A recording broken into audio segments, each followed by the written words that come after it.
It gives me great pleasure to provide this lecture on neoadjuvant treatments in breast cancer as part of the Rebung Community Nursing Competency Program for Cancer.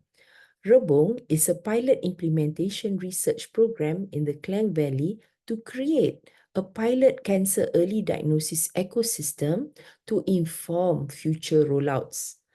This program aims to increase our community nurses' capacity and knowledge and create networks between hospital and clinics to support and improve our patients' experience.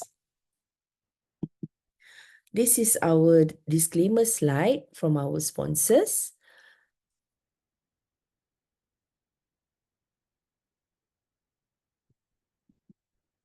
The outline of our lecture today is to understand the multimodality treatments and care pathways for breast cancer. We also want to touch upon the World Health Organization global targets for breast cancer. And then we zoom down to what is neoadjuvant treatments and why neoadjuvant treatments are being done. And then we will complement it with a case study to make our learning easier. There is definitely inequities in breast cancer deaths. As you can see, there are so much differences between high-income countries and lower middle-income countries. You can see in high-income countries, 9 of 10 breast cancer patients will survive. As compared to Malaysia, for example, we would say we are at about 6.7 out of 10 that can survive 5 years. What is the WHO Global Breast Cancer Initiative? This is an initiative to improve survival rates of breast cancer patients and reduce premature mortality from breast cancer. It is made up of 3 pillars and it has 3 targets. And we remember the targets as 60, 60, 80, where 60% of the breast cancer patients are detected at the early stage through Pillar 1, which is health promotion for early detection. The second one is a 60-day diagnosis, where the Pillar 2 expects a timely diagnosis, where public and health worker education and signs and symptoms of early breast cancer, so women are referred to diagnostic services when appropriate. So the 60-day of diagnosis is actually from the entry point into the health system to the completion of the diagnosis, which include evaluation of the clinical history and examination, the imaging, the tissue biopsy, and the pathology report must be completed within 60 days. Pillar 3, or the third target, is 80% completion of treatments, where we know there is multimodality treatments when we talk about breast cancer. So in Pillar 3, we are expected to provide a comprehensive breast cancer management for the patient. So breast cancer treatments are multimodal. So what are they? So there's surgery, there's chemotherapy, there's radiotherapy, hormonal therapy, and then you always hear this word targeted therapies, which you could say that hormonal therapy is also a targeted therapy that targets the hormone receptor, but there are other receptors in the cancer cells that make the treatment very effective in controlling the cancer. So one of it is the HER2 therapy. The drugs are usually called trastuzumab, or in the past, the brand was Herceptin. And then you have the other newer drugs, pertuzumab, TDM1, and many others. And then we also have other drugs like immunotherapy and other CDK5/6 inhibitors that is now currently being used. But we are not going to go into too much details on those treatments.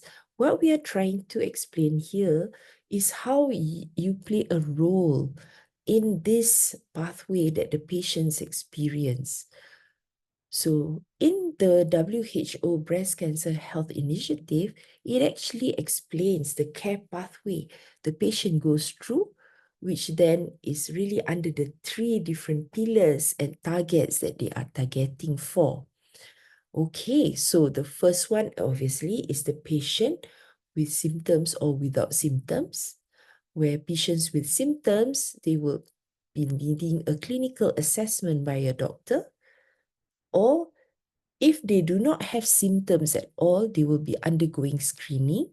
And if is there something detected on screening, then they go on to a diagnostic phase, where we call it the diagnostic interval, where we obtain the definitive diagnosis. So when we talk about definitive diagnosis, the patient undergoes a diagnostic workup, which includes clinical evaluation, imaging, tissue sampling, and of course, the pathology report. And after getting the diagnosis, they then move on into the treatment interval or the pillar 3, where there must be integrated care between the different departments, especially surgery, oncology, and of course supported by other departments like radiology and pathology too. Okay, so this multidisciplinary treatment planning requires all the different people involved, and there are very important data that is required for treatment decisions. The 2 most important ones are biomarker testing as well as cancer staging. So let's move on to looking into the different ones, which I think I've already mentioned. Okay, so let's focus on this one here, because when we talk about adjuvant and neoadjuvant treatments, what we mean is these treatments enhances the surgical treatment. So in the past, curative treatments is usually surgery, and then we enhance those curative treatments with other medications like chemotherapy, and like now we know there are targeted therapies, hormonal therapies, and all this, right? So in the past, when we use the term adjuvant, it really means it's used after surgery. But now we know there is another way of treating cancers where we actually use these treatments before surgery. And this includes the word neoadjuvant treatment. So that is the meaning of neoadjuvant. It just means that this enhancing treatments before surgery is done before surgery.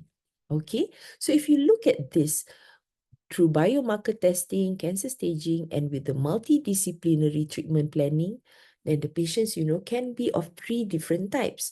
They could be early stage disease, they could be locally advanced, or they could have metastasis or stage 4 disease. So you can see here that for early and locally advanced, it is almost interchangeable. Either the patient needs surgery first, or the patient needs chemotherapy or targeted therapy first before surgery.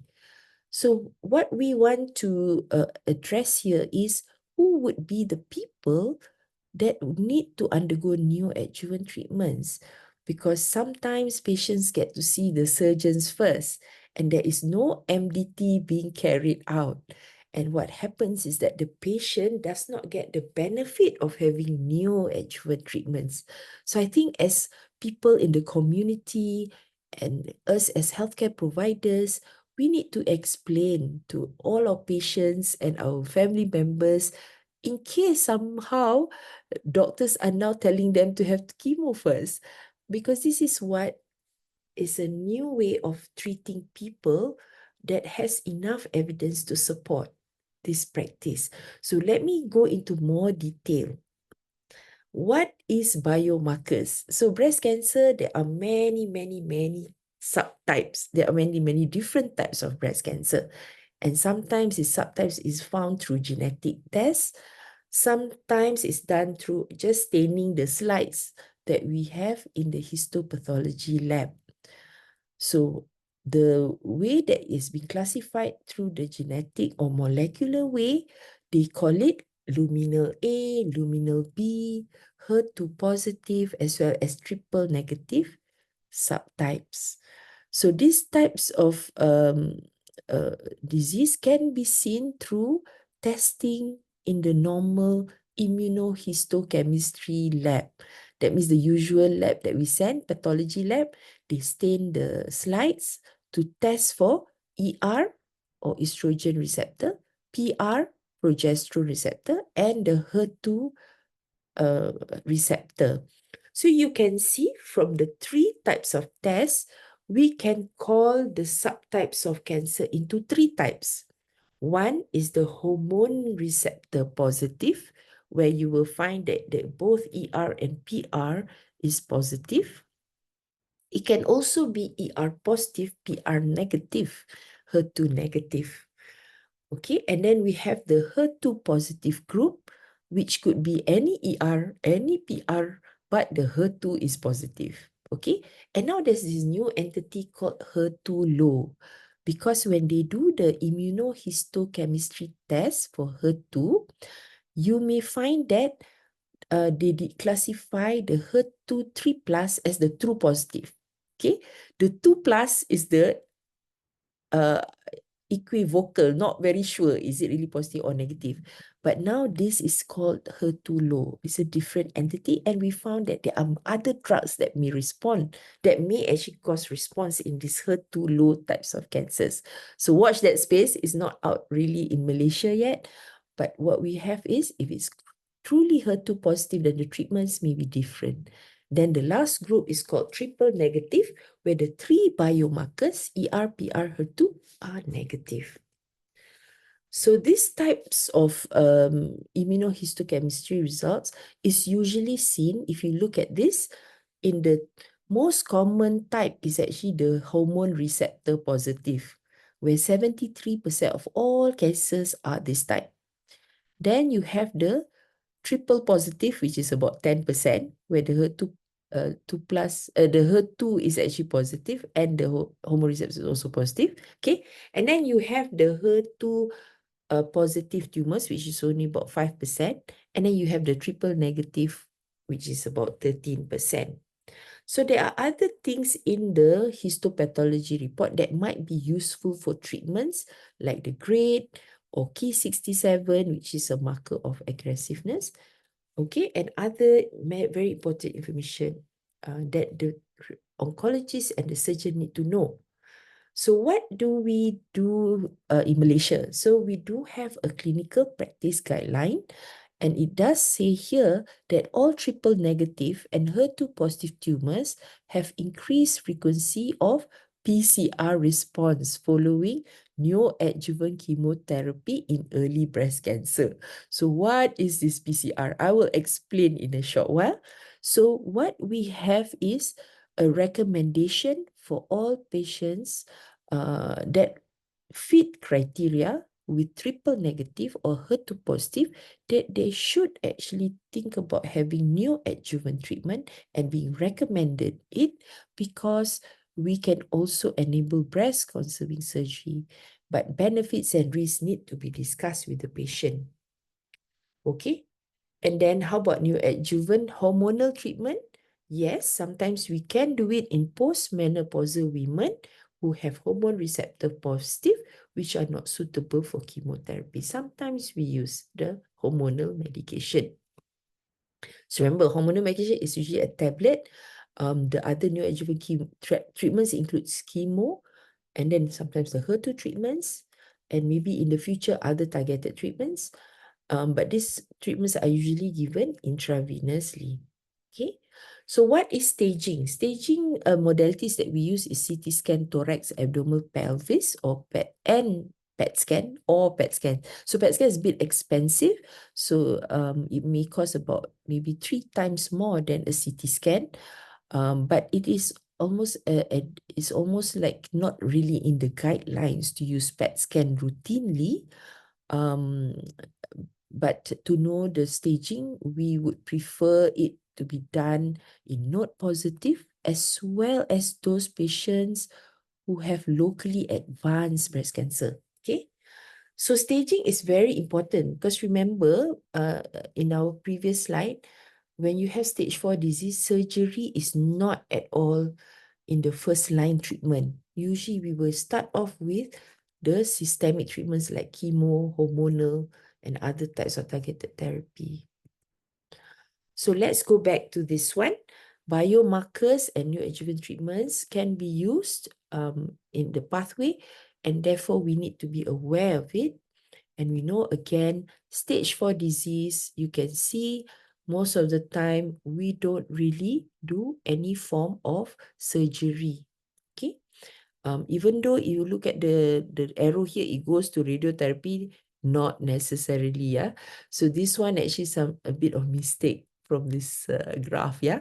But what it means is in distant metastases, we should really make sure we don't aim for any surgery in the first line.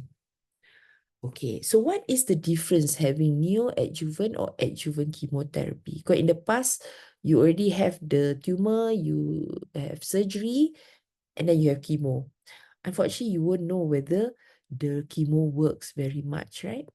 But so far, in terms of whether both of these make any difference to survival, at the moment, there is no difference in survival rates. But because you can see the response from treatment, there are many other benefits of it. So what are the advantages of neoadjuvant therapy? So number one, it enhances surgical option. So from someone who needs a mastectomy, we can downstage the lump and the tumor to make it suitable for lumpectomy or breast conserving surgery.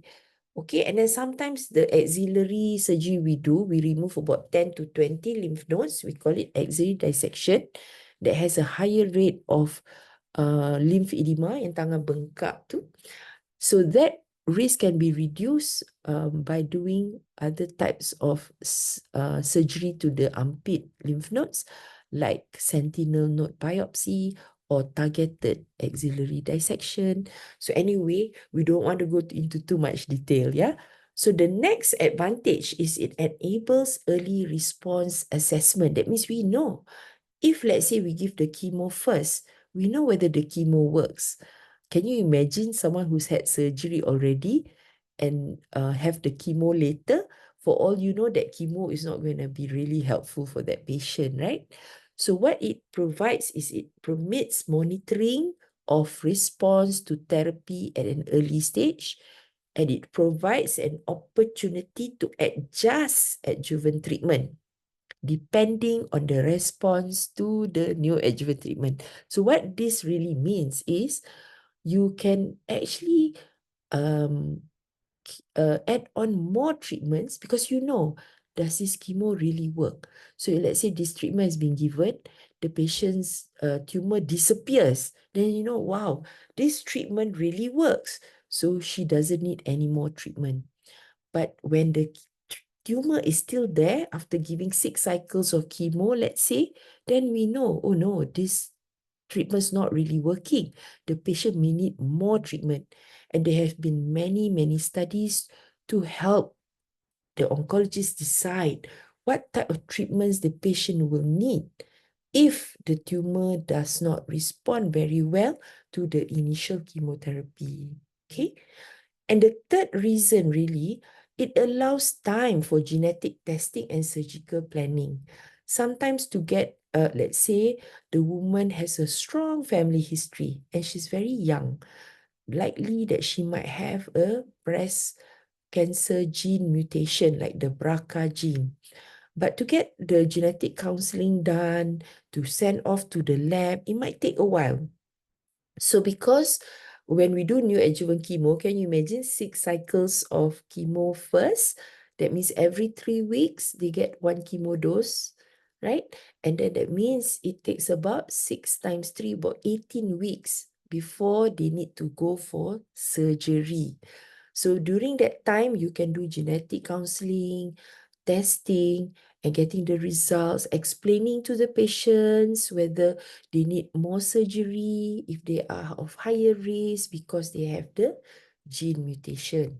Okay.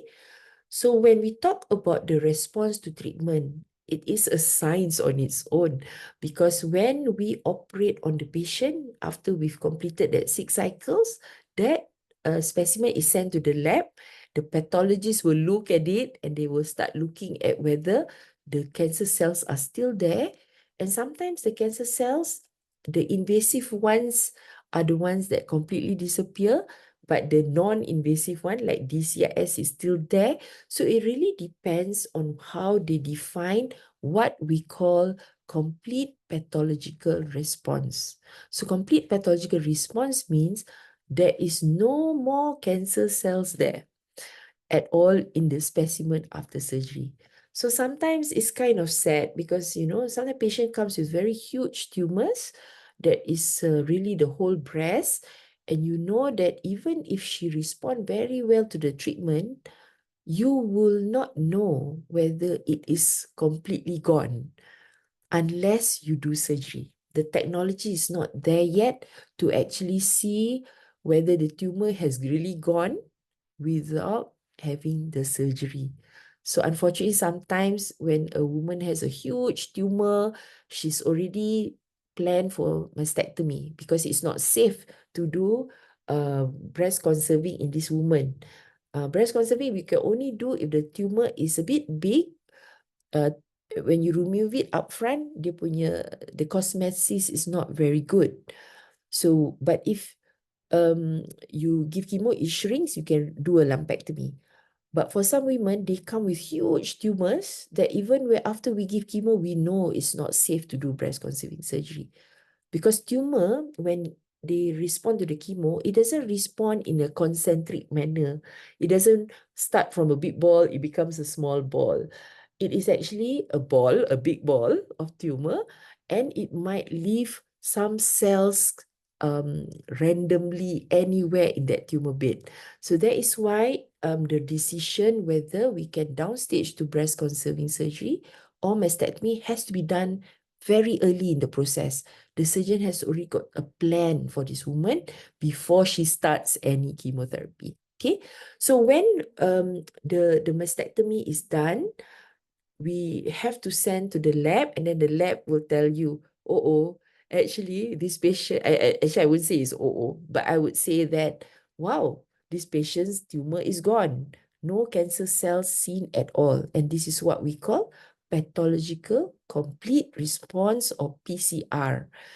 So for those women, it is kind of sad that they had to undergo um, mastectomy when the tumor cells are not even there. But at the moment, we haven't reached the technology that can confirm that without doing the surgery and sending the whole breast to the lab. I think we are hopeful in the future there will be other types of imaging that could actually tell us this PCR before we take out the breast. Okay, but it's not going to be so soon. Okay, so this type of, this is what I mentioned just now. The tumor doesn't shrink to concentrically, but really it is a random sort of killing of cells where you see fragments of tumor cells that may still be there. So let's go to our case study just to understand a little bit more. So Madam LY, she presented with the right upper outer quadrant mass. So the mass is there at about, this is about 11 o'clock. And the size, and this is 4.89 cm because we use a ruler, okay, all right, or a caliper, okay, but essentially it is almost like 5 centimeter tumor. And she had palpable axillary lymph nodes.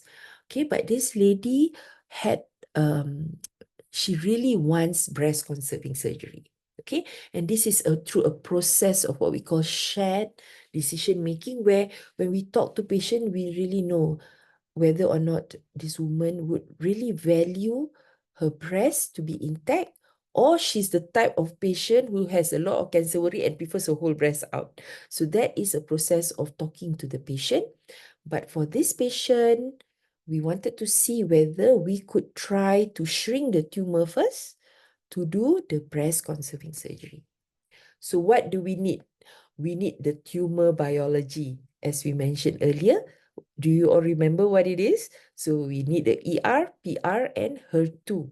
And then we need to think about the treatments that she needs. What is the strategy?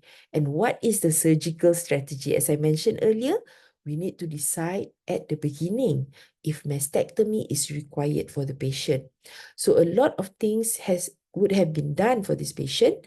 Even though she has a palpable lump there, we need to do a mammogram and ultrasound to make sure there's no other disease in the other quadrants of the breast. And if she has multiple satellite lesions or other lumps in other parts of the breast that can only be seen on an ultrasound, or microcalcification in the mammogram that is the whole breast, then the patient needs a mastectomy, even though the lump shrinks after chemotherapy. Okay? Right. So this lady, at the moment, if we have to operate on her upfront, because the lump is so big, her breast is a B cup size breast, you won't be able to get very good cosmetic results. She would need mastectomy if we operate on her first upfront. Okay? So we discuss with her whether or not this is something that is suitable. And then, of course, we look at the histopathology result. So this is an infiltrating ductal carcinoma, which is the common type. It's grade 2, and she is ER negative, PR negative, and CERB2 is actually HER2. She is 3 plus. So remember, when the immunohistochemistry is 3 plus, we consider it as positive, but we can also confirm this, and most doctors do one confirmation because the HER2 treatments are expensive. So we do another test called SISH, or the silver in situ hybridization. Is a test to look at the genes in the cells. Okay, so because she is of this type, and we mentioned just now, kan, HER2 positive would require neoadjuvant treatment. So we decided that yes, she's suitable because her tumor size is big, she's got palpable lymph nodes, she needs to undergo this. So these are the indication for neoadjuvant chemotherapy. HER2 positive, more than 3 cm, node positive, triple negative, more than 1 centimeter. So all this, you don't have to really remember, but essentially you must know that not all triple negatives need neoadjuvant treatment. Not all HER2 positive patients need treatment. Okay. So the regimens also, I mean, we're not doing oncology here. I also don't give chemotherapy. And nurses, I think you don't really need to know what regimens, but there are many types, okay? So the advantages of doing neoadjuvant, as we mentioned, is we can evaluate whether the tumor will respond to the treatment, okay? And we can enable breast conserving surgery if the breast shrinks and the patient is suitable for this, okay? And then her lymph nodes can also be downstage, and then we can tailor what treatment she needs later if the tumor doesn't respond very well. Okay, but of course there are disadvantages. So again, chemotherapy and all that, they do have side effects. Okay, and even though we put here may delay surgery, but studies have shown if you plan, excuse me, the treatment well, we would give the treatment 6 times, and within the next 3 weeks, where her blood counts improve, we can operate on the patient. So we usually schedule the surgery about 1 month after the last date of chemotherapy. Okay, but you could actually do it 3 weeks after the last date of therapy.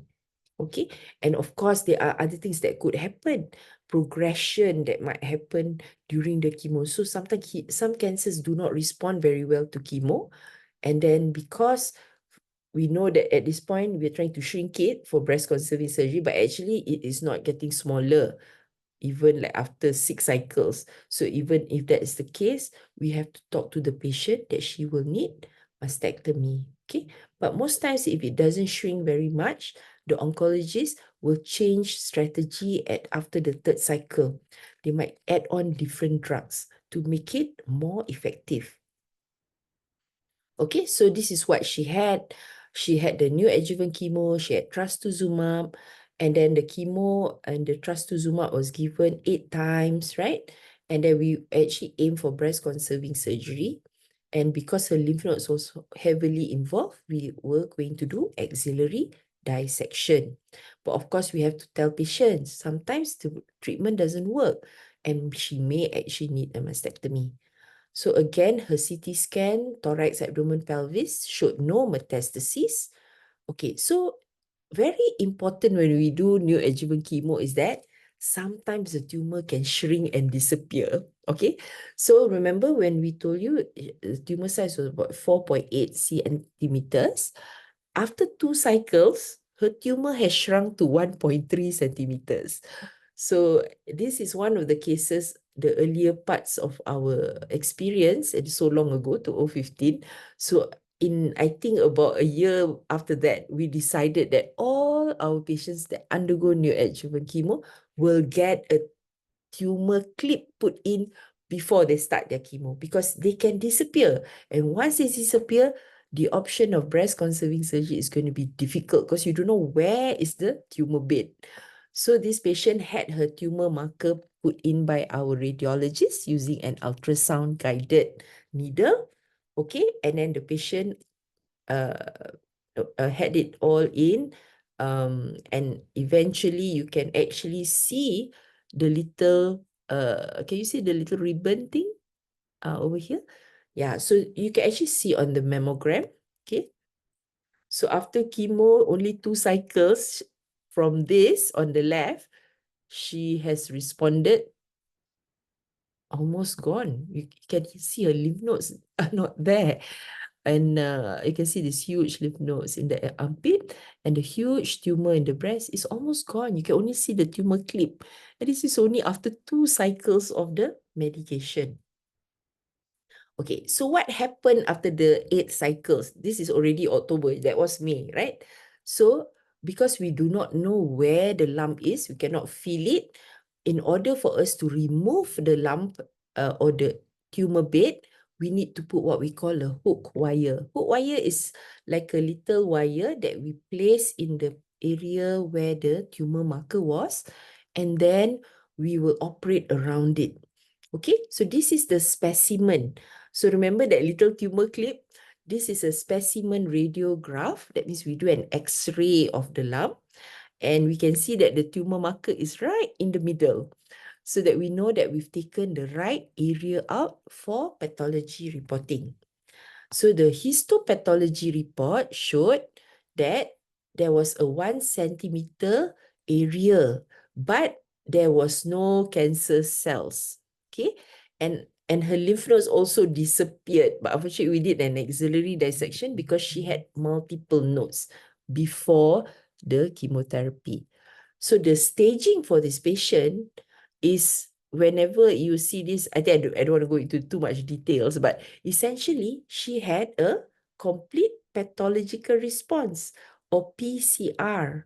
And because of this information, the oncologist felt the 8 cycles was enough for her. She didn't need any more treatments after this. Okay, and then on follow-up 5 years later, she's doing well. Unfortunately, I don't have any information on her follow-up in 2024. But we know that people who respond very well with good, complete pathological response, they actually have a very good prognosis.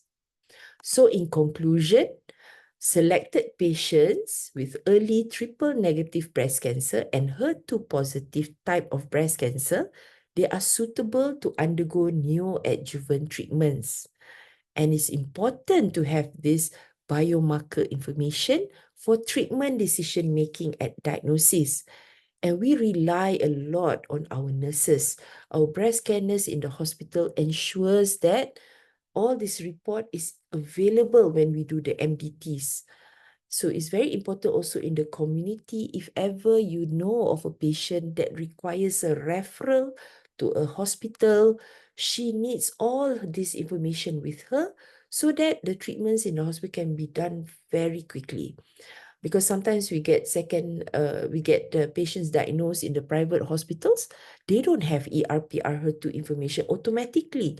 It wastes a lot of time to actually get all these tests done. The reason is ER/PR HER2 is actually quite expensive. So a lot of the private hospitals, they only diagnose. That means you only see the cancer cells, but they don't do the biomarkers. But I think, as we move towards health system coordination in the Klang Valley, we want to ensure that this information is available in at least 99.9999% of the patients, so that it is easier and faster to decide what treatments, and the patient can have their treatments as soon as possible. And remember, patient with stage 4 disease should not have upfront surgery. That's why the staging CT scan is extremely important to have very early in the process. We hope that within that 60 days, if the patient really has locally advanced cancer, she needs to get her staging CT scan within that time frame. Okay? So, and remember, hormone-sensitive cancers can sometimes benefit from neoadjuvant hormonal treatments. So I hope our community nurses are a little bit more enlightened about types of treatment and why is it so important that we know what's happening. Because sometimes we have many relatives of healthcare providers. When they come and see a doctor and the doctor say, oh, you need to have your chemo first, you have surgery later, they don't agree, which I think is very sad, because it is best to actually get a second opinion if they're not sure. Because when you have a few opinions about treatments, you will be a bit clearer about whether this is the right treatment. Okay. And of course, you can stick to the doctor that you're comfortable with after that. All right. Okay. So with that, thank you very much. And again, we would like to thank our sponsors, and we hope that we will be providing more videos like this for nurses. And do tell us if you want it in Bahasa Melayu. We can also do that. With that, thank you very much. Assalamualaikum warahmatullahi wabarakatuh.